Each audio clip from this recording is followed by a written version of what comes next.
Thanks for coming. I think this must be an interesting topic. We have so many people here. This is Dick Mensing, last president of the Malt House. Yes, Closed in, 2003. so he's going to give you a talk on the history of the Malt House. Right, thank you. Well, thank you all that have shown up today. This is a surprise.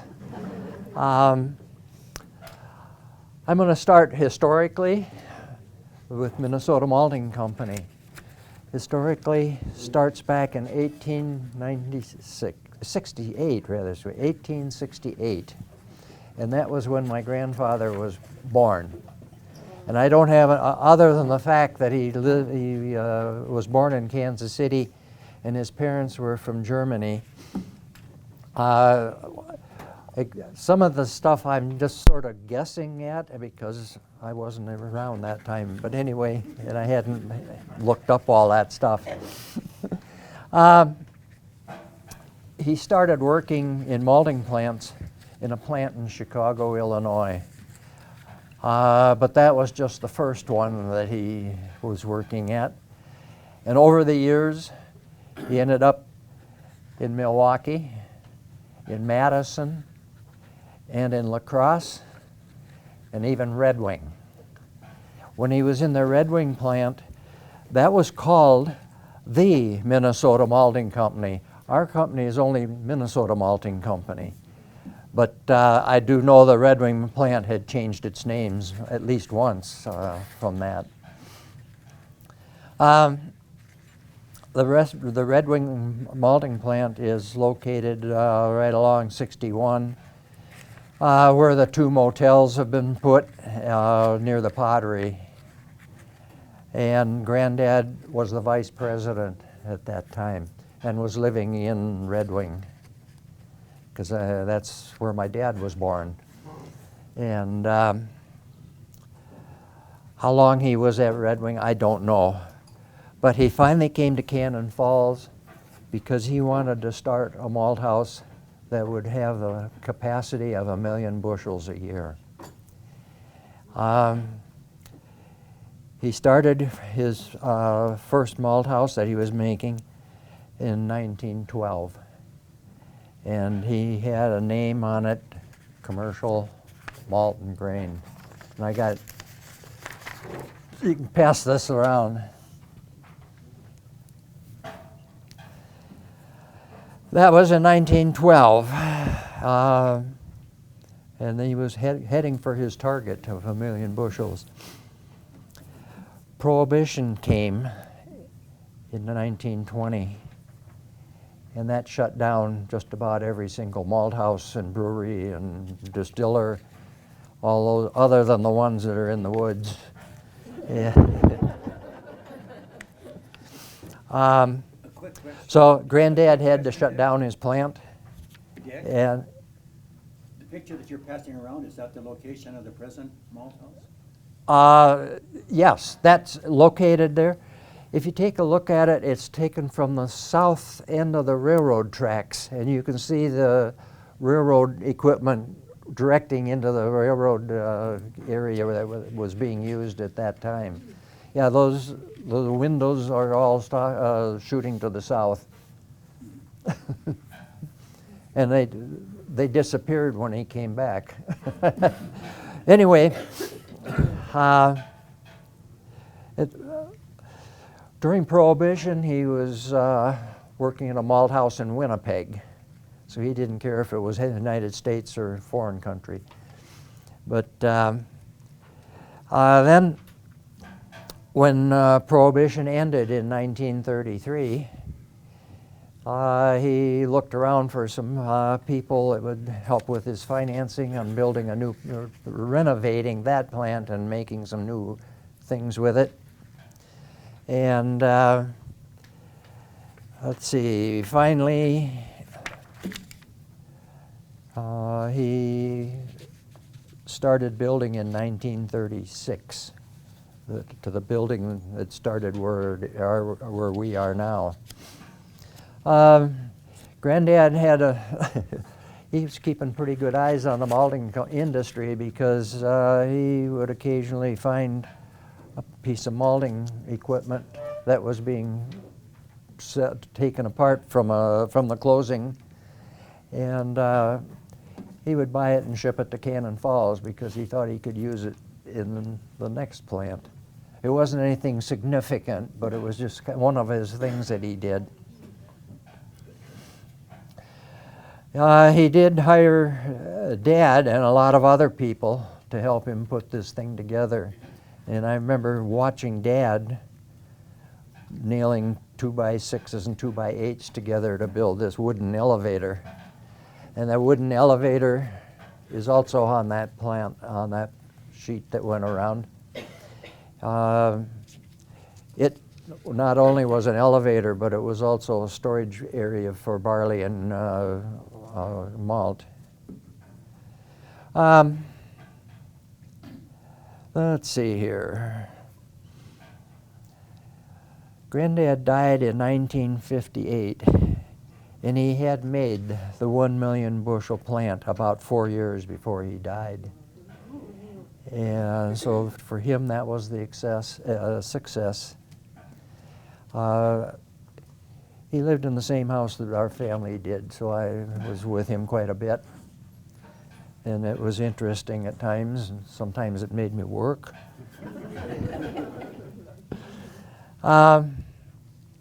One of the things that he did,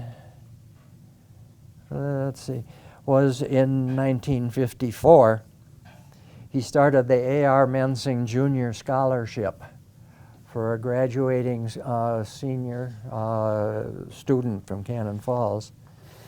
It was the paperwork said it had to go to a male graduate, and that male graduate was given $500 a year as a gift, and also was offered a summer job at union wages. And I think we only had one that did not do that in all the years that we were there. And I know that there was only one other that did not make the end of the 4 years. So in 1990, we had to close down that reward because we got into some things with the school that wanted women also being starting on this. But we'd never had any women working in the plant, so we didn't do that. And of course, when Granddad put this together, things were a little different than they are today. Many things. The winner of this award was determined by the staff at the school. Let's see.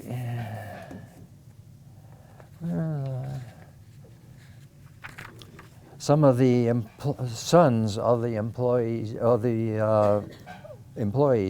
were also offered a job if we had the need for having more people there at that time.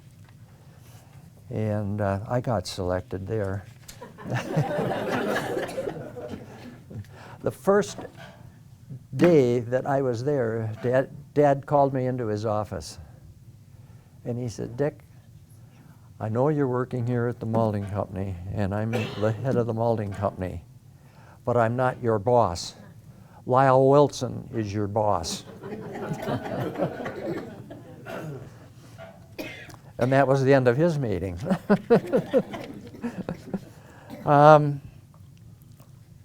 Let's see. When Dad started adding on to the plant to make it larger, and that just went on almost every other year, something being built, all the way up to the concrete silos. And then, let's see, he was wishing to increase the bushel capacity of the plant also, but I never heard what his goal might be. I'll tell you what the goal ended up being later. What he was working on were germination compartments so that he could make more malt, and he also needed storage for the barley and the malt that was going to be used. Following Dad as president, Dr. Heyman was the next president. And he was from the Ovaltine Company in Illinois, I believe it was. And he knew chemistry on food products real well, and he helped us out greatly with that stage. And unfortunately, before his retirement was coming up, he had a car accident, and about 6 months later he passed out. From there, my brother Tom was put in as president, and following him was me in 1983 when I started the presidency. And I was chosen by the stockholders, and unfortunately, we needed to go out of business in 2003, just 20 years after my presidency. What the deal was, we lost our largest customer who had 60% of our business. And there was no way anybody could run the plant. We had been looking for somebody to buy the plant for maybe a year before this happened. But we had a few people that came and looked at it, but nobody ended up buying it. So we had to close it the way that it went, and it really bothered me to close the plant. My grandfather started when he was only 70, and I was already 65. And to leave about 35 employees without jobs. That part really bothered me. And I kind of isolated myself for a few years after that had happened. Now I guess I'm here again. No. And I know I've got a lot of, quite a number of former employees here, and I'd like to have you raise your hands and say your name. 2, 4. Okay. Thank you for your works. Up. Lawrence Johnson, Swede. Yeah, Lawrence. Yeah. Okay. Thank you. Well, I didn't work at your plant, but my son. I'm sorry. I'm hard of hearing.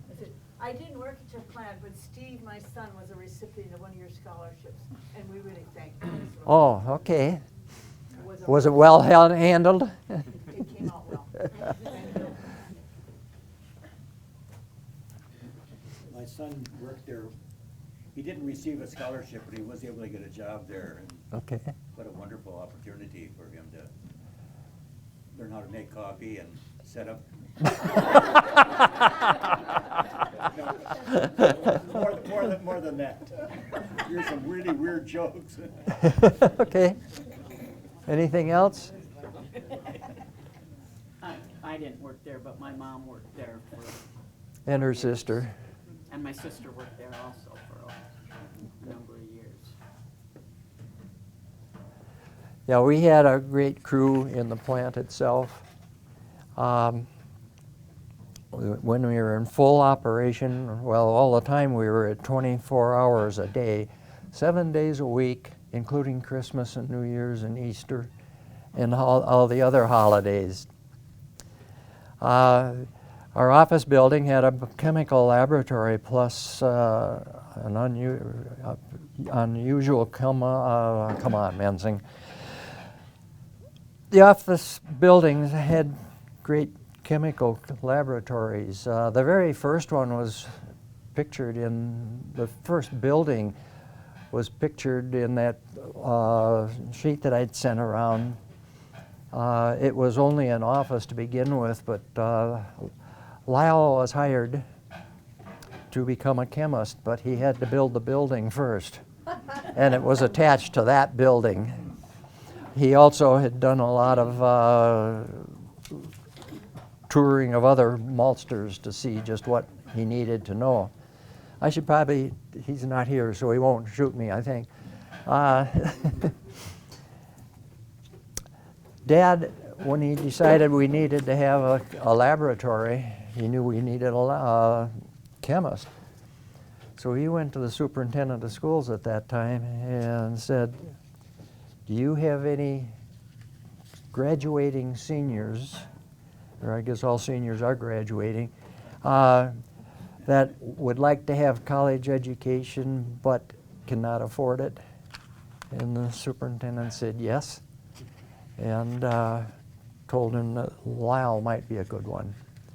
Well, where can I find him? Well, he works at the Standard Station. And Dad said, okay. So he went down to the Standard Station, talked to Lyle for a little while, who was probably 18 years old.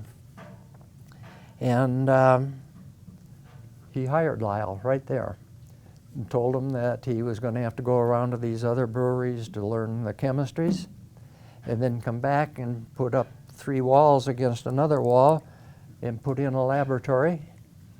And he actually worked in the laboratory then for a while. And I don't know if he got tired of it, but he finally went into maintenance type things too. But I had a system where I was giving rings that would represent 5 years of employment. And I had put this chart together because I knew Lyle had the capabilities of getting to the 50-year mark. But he messed me up. He retired at the age of 65 after 48 years of working for Minnesota Malting.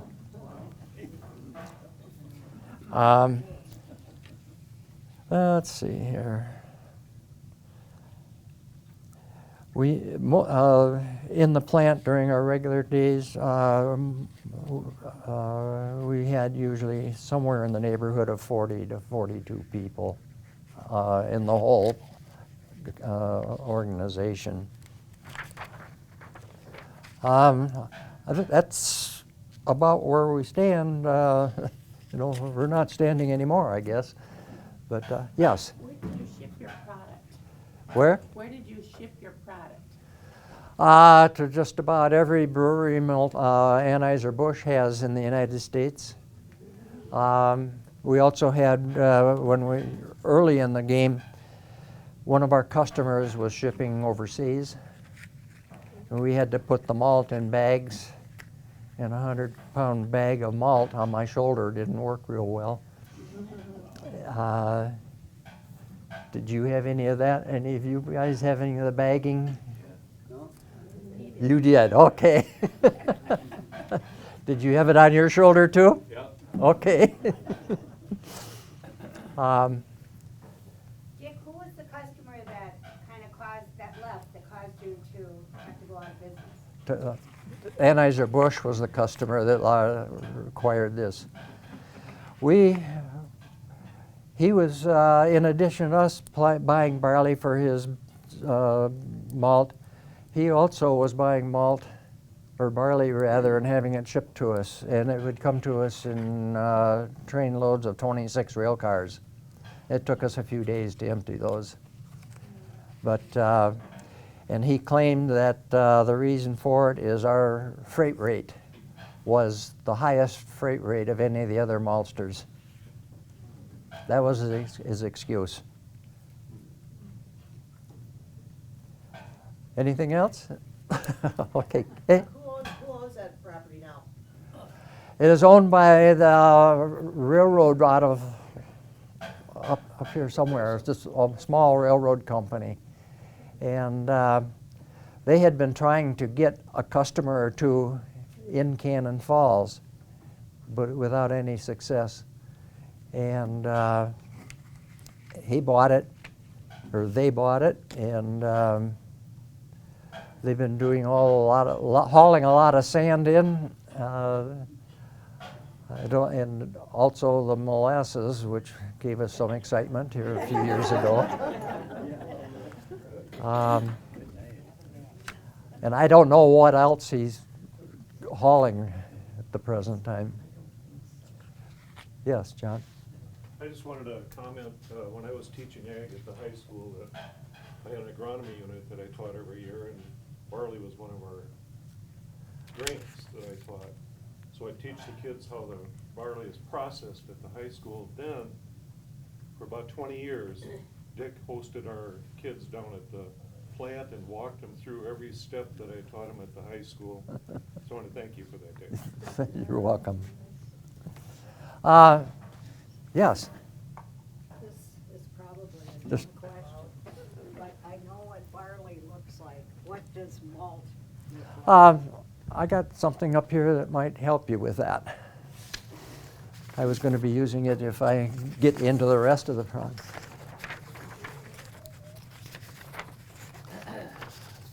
I'll let this thing around.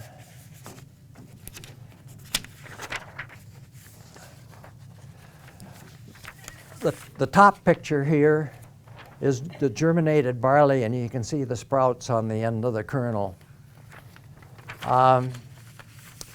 This picture here is a handful of malt. So I'll pass these around. Say, Jeff, what's in the containers that are on the site now? It's a liquid that melts ice on the highways. And that fella is operating inside the plant up what used to be our steep room. And I don't know if he does that all year round or not, but I understand that it's very busy. How does the operation here compare with Fleischmann's in Red Wing? Is it the same time? In Red Wing? They were quite a bit smaller than we were. You might be thinking of the malt house that was over by the railroad buildings. Right by downtown? Yes, that was not them. That was ADM or something like that. And no, our plant, or not ours, the last owners of it just decided to knock it down and sell the property. It was on the highway. The one that's still there on the other side of the YMCA. Is, On the other side of the YMCA from ADM, oh, there's tanks there, a space, and then a big building. it's all of theirs. And then, no, this one, there's a monument representing it on what I'm going to call Old 61. And it's down by the pottery area.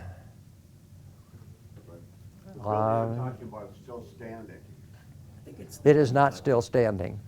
Fleischmann's? Fleischmann's Malting? Yes, Red Wing okay, Malting? yeah, yes, that one is still standing, but this is the little one that isn't. Okay. Does that one compare with yours, then, the same operation?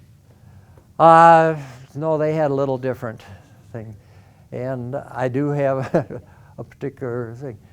One of their salesmen who was a good friend with me, and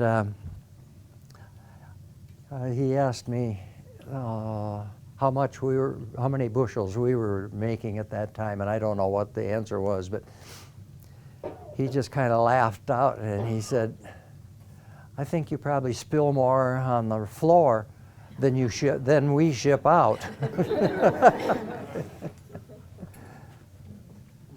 Yes. So Dick, what annual output capacity did you hit or max out at? Oh, So we your hit a grandfather max was- of 5 million bushels, just a year or two before we closed down. So we beat Granddad. Anything else? What do they use the molasses for? I have no idea. Okay. I think they just use it for blowing up.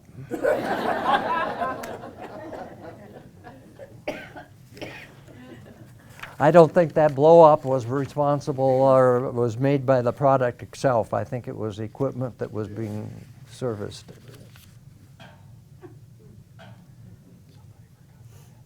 Anything else? I'm a half hour into this program. Maybe Dick, you could go through one of the ladies asked a question, the process, how the barley's processed, once it comes into the maybe run through I, that? I can do that. That was just what I was going to say. I've got this, if you don't mind having another 40 minutes, no, hour and a half. No, Just talk through it. it's fewer pieces of paper on my desk. Yeah, I can get into the structures. Because a lot of people probably don't know it. It's pretty Right, sophisticated. yeah. But I didn't know if I was going to have time for all this, because I didn't want to be an hour and 15-minute speaker. Okay, find out. It's you guys that are supposed to be doing the speakers at this meeting.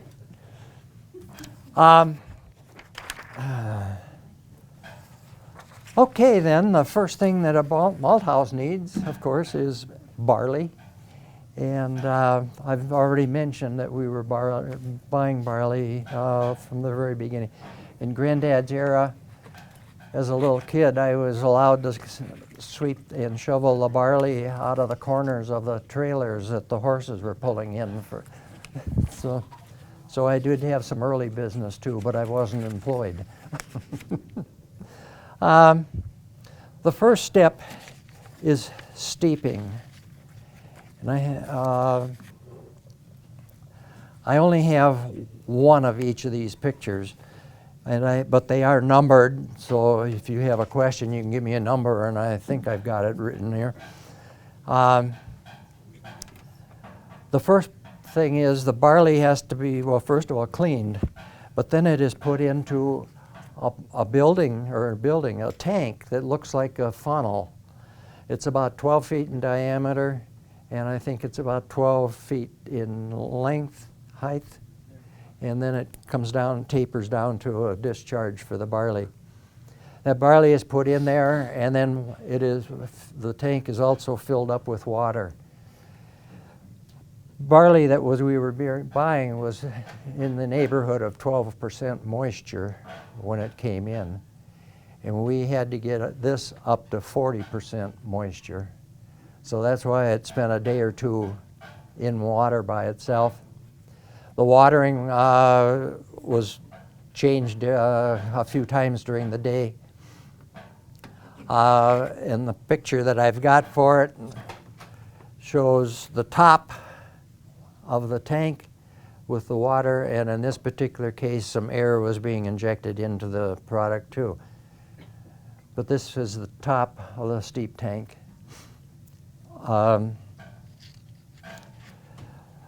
Let's see, and then this is the bottom. The bottom on the picture here, you'll see the pipe that leads from the bottom that drains the water out, and then you'll see the big disc underneath that drops off, and the barley, well, it's malt, no, it's still barley at that time.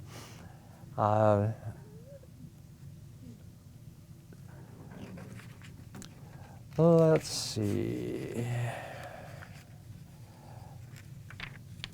Okay, picture number 3 is the inside of a germination compartment. The barley was dropped from those tanks into a room that you can see here. You'll see a machine across the whole room, and it has a screw-type shaft coming down from it. And when the machine is running, that shaft is rotating as well as the machine moving down the rail, and it takes probably about an hour and 20 minutes or so to complete one run down. There is water available to be put on the barley at this time also, and that is mounted on the turning machine. This is meant to be kept to keep the sprouts from crawling together, and that's the top picture on this. Did you get all that over there? Okay. The top hand is the sprouted barley, and the other one is a malt. You can tell them.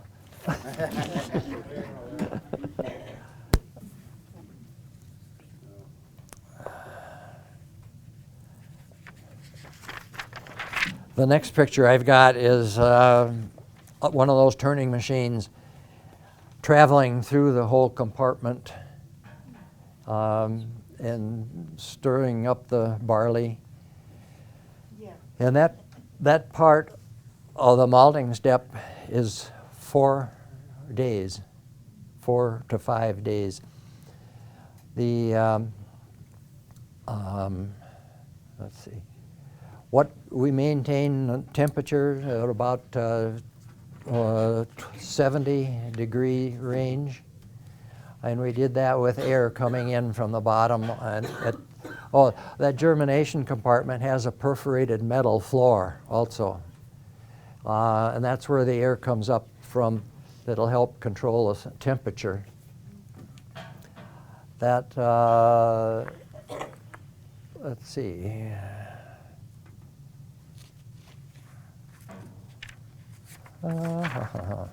Yeah. There we go. Got 4 pages and get them all mixed up.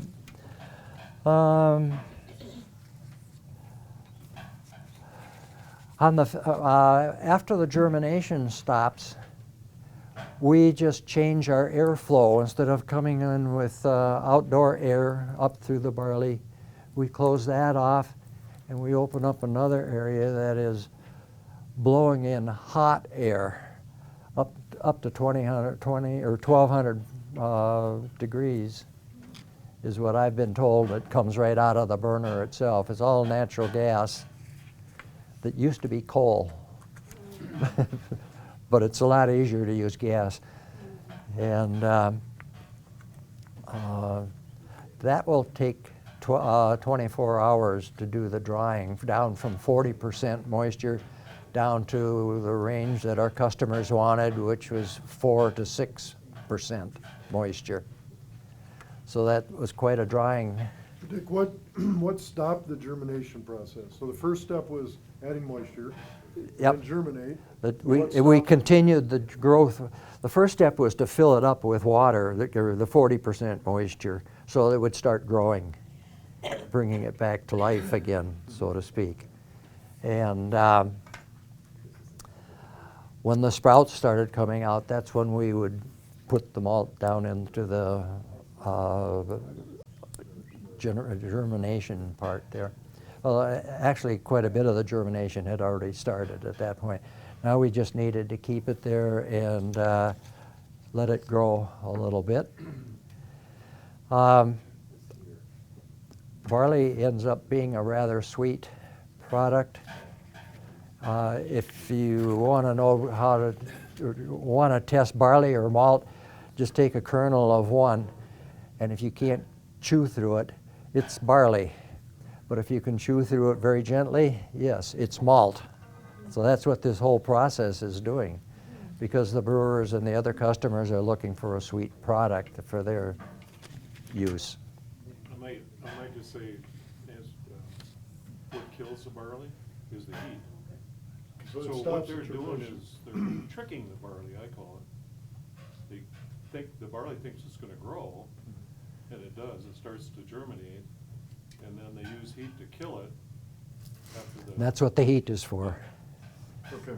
Then they gotta Yeah. break those sprouts out there, which Yeah. Dick's gonna talk about. Other maltsters would generally take the germinated barley and put it in another location where the heat was, but no, we put the heat where the barley was.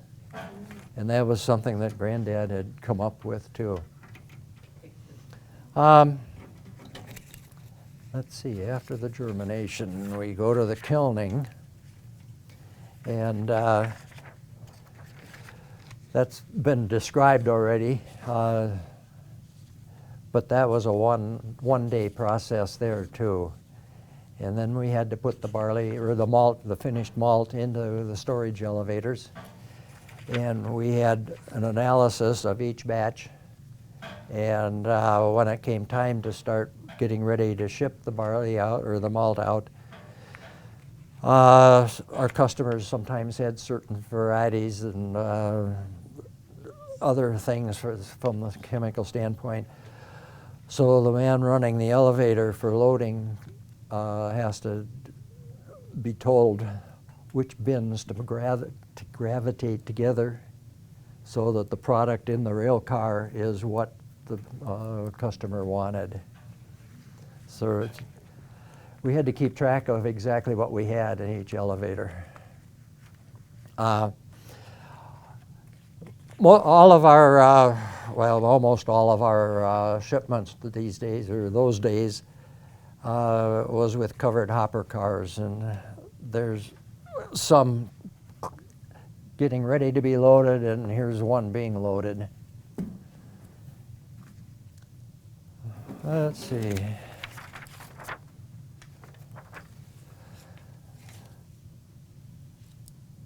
I think that's about it once it gets shipped. How'd you take the sprouts off here? Well, that was part of the cleaning that the cleaners did after the malt comes off of the germination compartment, goes up to the elevator, and coming back down through the elevator, it is cleaned. And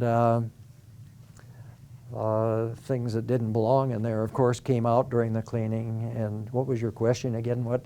Well, I think the sprouts were removed. Oh, right? it came over this machine, and I can't remember exactly which machine it is. And Did you sell that to local farmers? yes, Yeah. we sold to cattle feeders. We had a big guy that came down pretty regularly from someplace in Wisconsin. It's rich in protein, everybody. High protein. Okay. What? Was everything shipped by rail, or was it at the end there, was it shipped by trucks? Some of it was shipped by trucks. When we were doing the barley and malt for Greenbelt, I believe it was, at that time, and that was by truck. They didn't need a whole rail car at a time. And we were using the trucking company here at Forrester. Yeah. The people at Greenbelt said they were so happy with the trucking they could set their watches by the time the truck showed up. It was that accurate. Okay. Where was the barley growing? Where was it growing? Oh, I was going to mention that. When Granddad started in Illinois, Indiana was a rather large barley producing state, and that has wandered northwest through all the states, and it's in the Montana area now. There's very little, well, and also when Granddad started, Goodhue County was the largest barley producing county in the United States. That's why there are so many malting companies here. You've got us, you've got the other one in Red Wing, there's one in Winona, one in La Crosse, and a few of them up in the cities too. Do they grow any barley around here now? They Do they grow barley here now? very, very little. Even when I was first starting, I had to stand over at the elevator one day for a period of time to take samples of the truck barley coming in. And most of it was not the right color, and it was not the right moisture that we needed at that particular time. And I know there was a year when Dad went around the whole county trying to get people to grow barley, but I think that trip lasted not very long. Okay. Oh, our dad was there for 16 years, but what was the purling? I remember hearing Dad talking about that. I had no idea what he... Yeah, we got another 20 minutes. Huh? Sorry. Just take the hull off. Take the hull off. Is all Yeah. you're doing. Yeah, it was a separate company that was using some of the unusable parts of the malting company for removing the hull off and also grinding it like a flour if necessary. And that was only with barley, it was not with malt. I got one more question for you. pearl barley. Yeah. The wood elevator that you're talking about, Yeah. is that still standing? No. What is it? The one that was built for the second plant, we tore that down in maybe the 80s or something like that. The fire insurance got too expensive. Well, I remember my dad, he worked there for 16 years, but he talked about the wood elevator, when you're going up in it, the wind would move it a Yeah. couple of feet each. Not a couple of feet, come It had to on. be a little scary. But this first part here was for the heating for this company, and this what is back here is the wooden storage facilities. So just a pipe of natural gas works better than all this. Anything else? Is there any other grain that's used to make the malt besides barley? We have done some wheat, Oh, okay. and I think we've tried a couple of others that didn't work. Okay. But yes, we did have a customer that once in a while wanted some wheat. So wheat didn't work either? What? The wheat didn't work either? Why would they want wheat? I'm sorry? Why Oh, did they what? want wheat? For whatever product they were using it in, I don't know. Probably bread. Okay. But if you take a look at some of the nutrition things, you'll see barley malt listed. Barley, Yeah. barley is in Yeah. almost every flour. Sometimes it says barley malt too. Yeah. Vic, I think you use pretty much 6-row barley, right? That's for 6-row, yeah. That's what we have around here. Out in the mountains, they've got 2-row barley. And some of the brewers prefer that to 6-row, but because it has different characters. What does six Okay, 6-row barley is, when you think of the stem, everybody, Yeah. there'd be 6 rows of barley around it. Oh. And the barley head's about that long when it's growing. And then 2-row is just 2-row. back to back. Why do they put, I don't know if you know this answer, but why do they put barley flour into, or barley into flour? What does that do? Well, that's the first thing that Anheuser-Busch does when we ship malt into them. They put it through their grinder. No, Well, into a flour. it's better to get to the product that's within the kernels to have it ground up like that.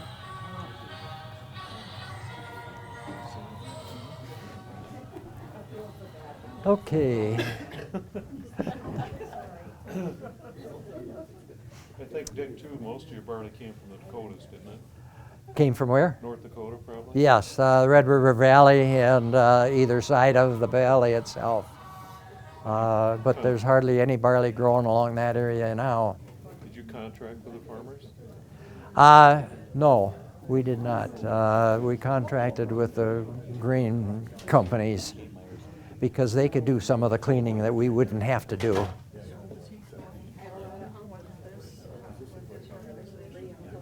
Okay, anything else? Thank you, Dick. Okay, you're welcome.